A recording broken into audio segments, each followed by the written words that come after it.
Alright guys, Bill here. What I'm going to be doing today is just showing you my 18th century long hunter scout kit.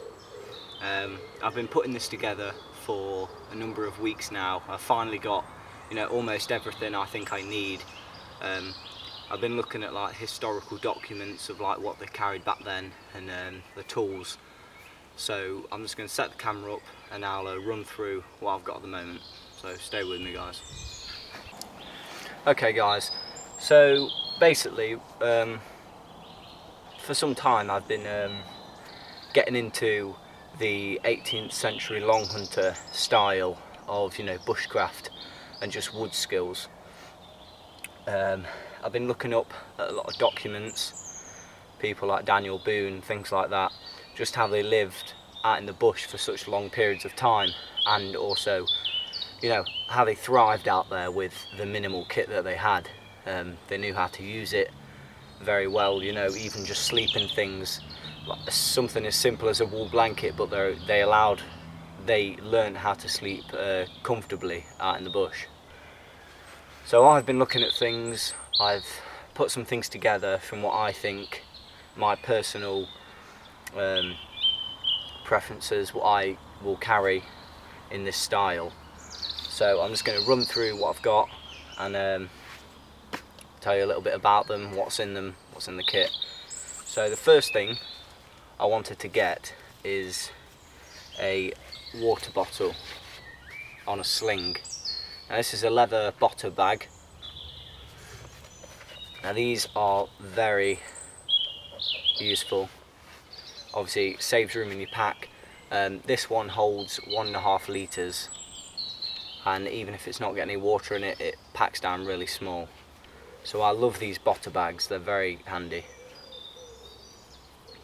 Now I'm not sure, for this item, I'm not too sure when they were used.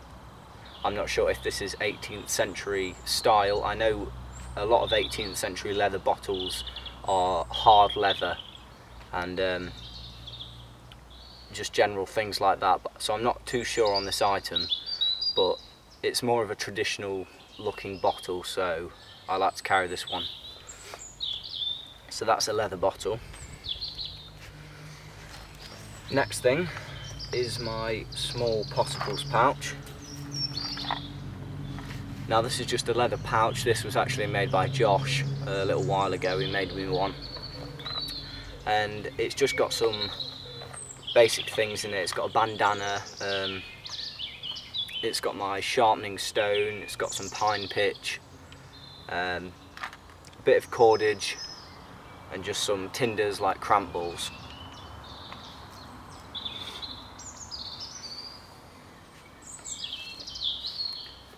One of my tools, tomahawk. This is a cold steel trail hawk.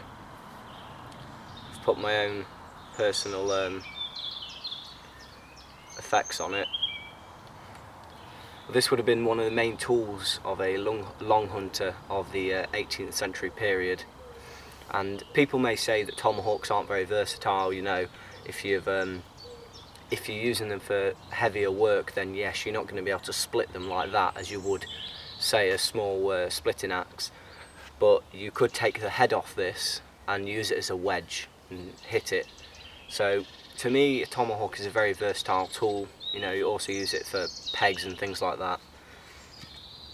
So one of my main tools is the tomahawk. I will also carry some knives.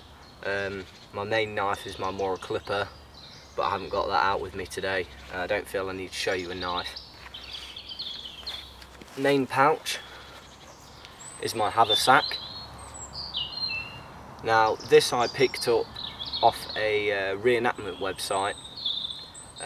Reenactment items tend to be really expensive, but I got this for £10, which I thought was a fantastic deal for a canvas haversack.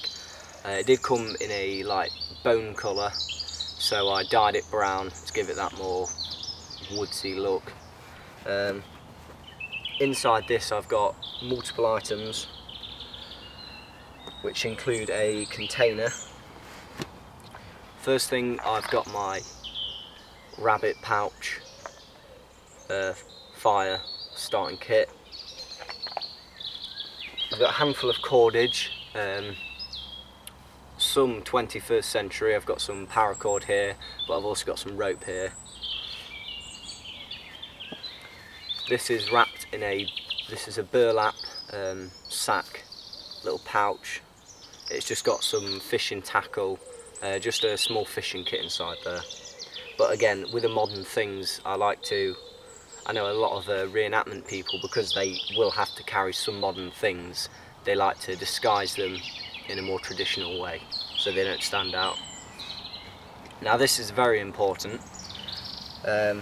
This is the medical pouch, again in a burlap wrap.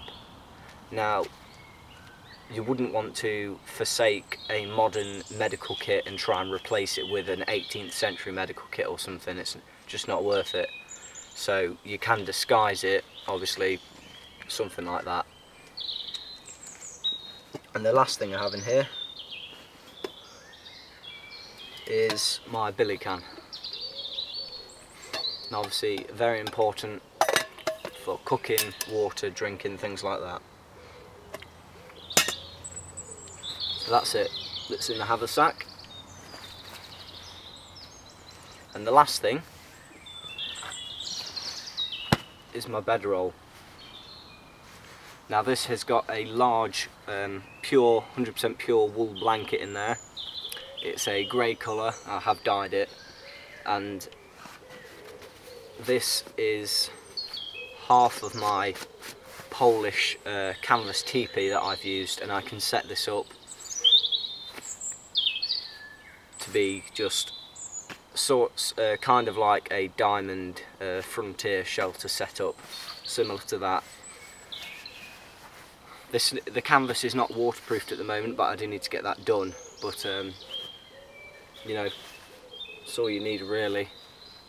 I'm hoping to do some nights out testing this setup, and I most likely will make a natural roll mat from something, because this is as far as I want to carry really.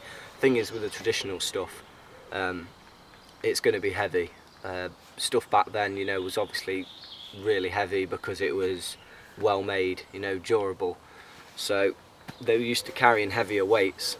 Now I don't mind doing that, because you know, you get used to it. If you carry your pack more and more, you'll get used to the weight of it. So this is probably the weightiest thing that I have here. But you know, it's all good stuff. So yeah, that's my bedroll. So that's it guys. That's just my take on an 18th century style frontier scout kit.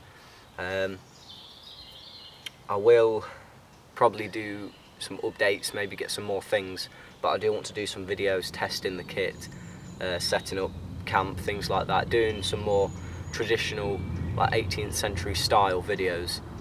So that's it for this one guys, and I'll see you on the next one. Cheers.